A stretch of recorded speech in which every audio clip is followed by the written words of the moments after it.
Hai teman-teman, Andi di sini. Jadi video kali ini kita akan membahas tentang yang lagi mainstream dibahas oleh banyak influencer yang ekonomi katanya ya. Maksudnya yang sering bahas ekonomi gitu ya. Kemudian influencer yang banyak lah gitu, banyak yang kasih tahu saya, coba ditonton katanya tahun 2023 akan krisis financial secara global yang bahkan menyebabkan kolapsnya ekonomi di dunia gitu ya.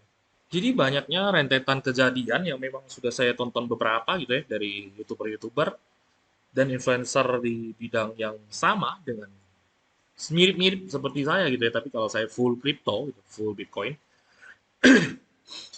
saya sebenarnya bahas itu sudah dari tahun kemarin ya. Kalau teman-teman sering nonton video atau catch up di Crypstock gitu ya, pasti akan mengingat kata-kata saya soal krisis pangan, krisis energi, gitu ya, inflasi, perang, gitu ya, itu bisa kemana-mana, gitu ya. Jadi sebenarnya kalau saya itu highlightnya, gitu ya, krisis energi itu adalah main concernnya saya, gitu, kalau saya pribadi.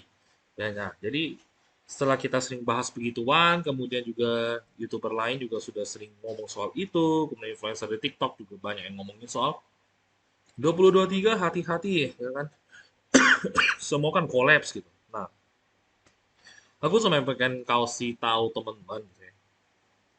Apakah 2019 Oktober sampai Desember tuh teman-teman ada dengar nggak yang ngomong hati-hati 2020 akan krisis karena wabah penyakit ya, atau karena inflasi dan lain-lain atau housing bubble, ada dengar nggak teman-teman? Nggak ada ya. 2008 juga, 2007 apakah teman-teman mungkin waktu itu saya masih SMA gitu ya. Apakah ada dengar begituan? Ya, SMA sih nggak bisa lah ya. Paling kondisi saat itu orang-orang yang sudah bekerja atau 10 tahun di atas saya gitu ya. Harusnya sudah dengar apa belum gitu waktu itu kan. Terus tiba-tiba crash 2008.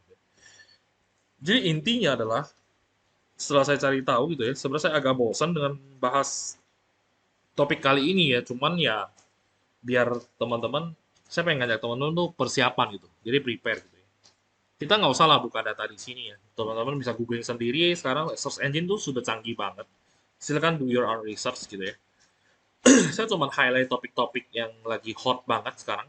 WTO aja bilang ya global trade akan turun ya tahun depan dan sekarang lagi turun-turunnya teman-teman ya global trade makanan khususnya dari 3,4 ya jadi 1% katanya ya kira-kira seperti itu teman-teman jadi hilang setengah nih ya berarti pasokan makanan keganggu pangan keganggu harga naik cetak duit nggak berhenti inflasi suku bunga bank sentral mau naik salah turun salah nggak naik juga salah perang masih berlanjut krisis energi energi jadi mahal semua ongkos produksi juga ikut naik nah jadi ini benar-benar rantainya ini sudah seperti rantai yang memang sudah sedemikian rupa ya teman-teman yang memang sudah ya udah gitu nggak bisa diapa-apain juga gitu kan semua memang berawal dari COVID gitu ya sebelumnya kan memang sudah mulai bubbling nih tech stock segala macam itu naik terus ya itu chartnya ya nah, sekarang kondisinya jadi kayak gini gitu jadi apa yang mesti kita lakukan gitu ya what will happen dengan Indonesia ya kalau Indonesia masih ada sisi positifnya ya teman-teman. Sisi positifnya dari kajian yang saya lihat dari berkas.dpr.go.id gitu ya. Yang membahas tentang ya, ancaman krisis pangan global terhadap komoditas pangan nasional ya. Bisa kita lihat sebenarnya kita sudah tidak begitu tergantung dengan impor ya teman-teman. Perlahan-lahan turun beras dan jagung ya teman-teman. Jadi itu adalah good news-nya. Nah, ini intinya bisa Anda baca sendiri. Tinggal di googling keluar dia. Ya, jadi segampang itu sekarang cari informasi. Nah, apa yang mesti di-prepare ya teman-teman? Yang kalau dari saya pribadi gitu. Pertama, jangan terlalu banyak utang-utang yang nggak jelas. Utang konsumtif, utang liability gitu ya. Nah, hal-hal seperti itu tuh dipangkas lah, nggak usah lah ya. Jadi kalau udah ada mobil ya kan, misalkan atau lagi pengen beli mobil ya, budget beli mobil ada 1 miliar gitu ya, belilah yang sepertiganya. Kalau budget Anda yang 500 juta, belilah yang sepertiga ya gitu ya. Jadi biar apa? Cicilan lu nggak nunggak, kemudian lu ada emergency fund gitu ya. Kemudian Anda juga bisa diversify aset ya. Diversify beberapa aset ya yang kemungkinan-kemungkinan bisa menyelamatkan lu, setidaknya lu masih ada atap untuk tinggal. Misalnya lu punya rumah gitu ya. Jadi uang lu itu jangan sampai hilang semua untuk berputar. Karena sekali stuck, kamu akan menjadi ya orang kaya yang miskin. Kamu banyak aset tapi nggak ada cash flow. Karena cash flow is the king. Kalau nggak ada cash, asetmu kalau ingin di cash out, asetmu diapain? Ya dijual. Nah, jangan sampai hal itu terjadi ya teman-teman. Hitunglah baik-baik. Kemudian kedua, ya selain yang pertama tadi soal utang jangan berlebihan, yang nggak usah lah ya. Utang-utang buat iPhone gitu. Kalau misalkan di kantong lu punya 1 miliar beli iPhone masih make sense gitu ya. Kalau di kantong lu sisa 20 juta beli iPhone ya kamu bisa pikir sendiri gitu ya. Tanggung jawab sama cicilan lu seperti apa nanti. Kalau sewaktu-waktu terjadi yang namanya ekonomi kolaps secara global. Dan tidak ada yang bisa tahu itu kapan. Mungkin besok, mungkin tahun depan, mungkin minggu depan, mungkin 2 tahun lagi, atau 10 tahun dari sekarang gitu. Ya, jadi nggak ada exact date dan exact year-nya. Maka video ini dibuat gitu, pengen kasih tahu teman-teman. Emang kenapa sih dengan 2023 gitu kan? Nah, kemudian kamu bisa ya, selain kamu orang utang, kamu coba melihat instrumen apa yang paling orang sering ngomong akan kolaps gitu ya. Instrumen apa yang orang ngomong akan mati, akan kolaps, akan mati, nggak ada gunanya, dan banyak FUD-nya, fear, uncertainty, dan disappointment ya kalau nggak salah ya. D-nya kalau nggak salah disappointment. Uncertainty kalau nggak salah. Keraguan atau ketidakpastian. U-nya. F adalah fear, ketakutan. Nah, lihat betul instrumen tersebut, cari tahu betul kalau memang semua lomba-lomba untuk membuang barang tersebut. Contoh housing bubble yang lagi dihembus-hembuskan oleh banyak orang dan mulai terjadi di Jakarta. Gitu. Anda sudah tahu harus berbuat apa, bukan? Ya, jadi kalau ada yang jatuh instrumen tersebut, tapi secara pandangan kamu untuk laptop ini still good, ya, tapi bukan melalui intuisi, tapi melalui data. Jangan pernah mengira-ngira, ya, tapi pakailah data. Maka silakan ya, zero gitu ya. Kalau ada emergency fund sudah jelas dan porsi investasi yang sudah jelas. Tentunya jangan serok sesuatu karena greed dan akhirnya tidak punya cash flow dan tidak punya cash in hand untuk bertahan hidup. Itu tidak bijaksana ya teman-teman. Itu adalah penjudi kelas berat gitu ya. Udah nggak ada atap untuk tinggal, nggak ada makanan untuk family-nya, dia kelaparan, family-nya kesusahan pangan, dia malah pergi beli properti, beli emas, beli bitcoin gitu ya.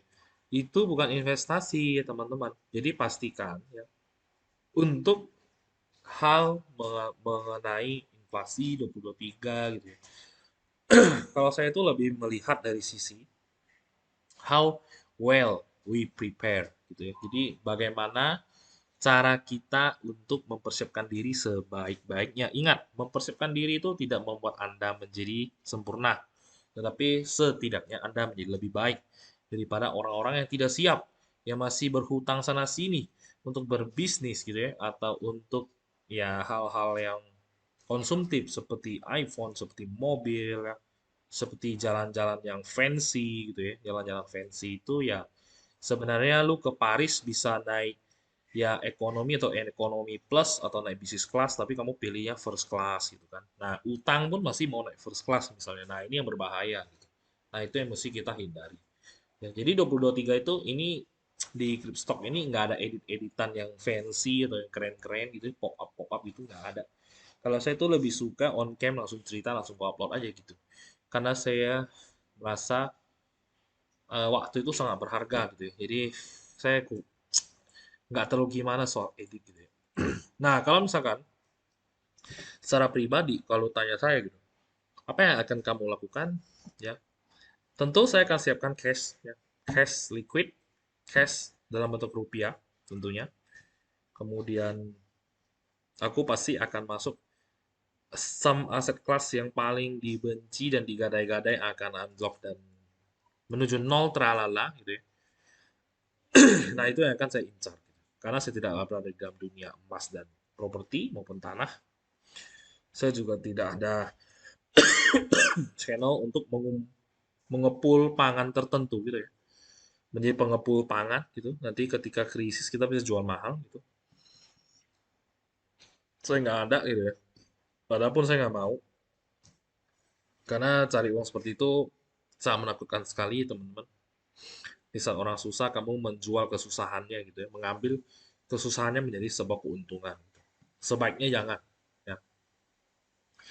Nah, saya tentu akan untuk mengakumulasi Bitcoin.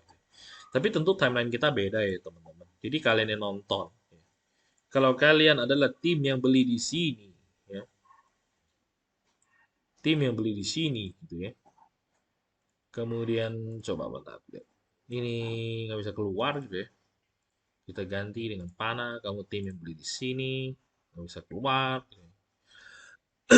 Apa-apa, kamu tim yang beli di sini, tim yang beli di sini, gitu ya. Hati-hati, gitu ya. Hati-hati dengan teknik DCA. Kalau tim yang beli di sini sama di sini, teman-teman, kondisinya itu sudah sangat berbeda.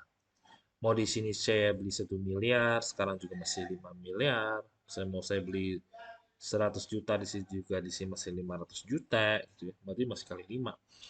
Nah, itu kemungkinan tidak akan terlalu berefek. Dan kalaupun kita sempat pantul ke atas dan menerima rejection dari harga 35.000 ke atas atau 30.000 di sini, maka ada baiknya bagi teman-teman yang kesulitan cash atau menjaga-jaga cash flow emergency, ya silakan Anda uangkan sebagian. Gitu.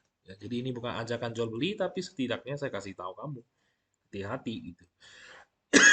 Memang ini pecah bubble ekonomi yang berantai ini sudah di depan mata. Tapi apakah tahun depan? Ya saya ragu gitu ya. Jadi kalau ditanya pendapat saya soal 2023, saya cuma mau bilang selama pengalaman saya di money market, semakin banyak orang yang prediksi di angka-angka tertentu dan itu tidak akan pernah terjadi di angka tersebut. Ya, itu adalah pengalaman saya bisa salah. Terima kasih sudah menonton, sampai jumpa di video berikutnya. Bye bye.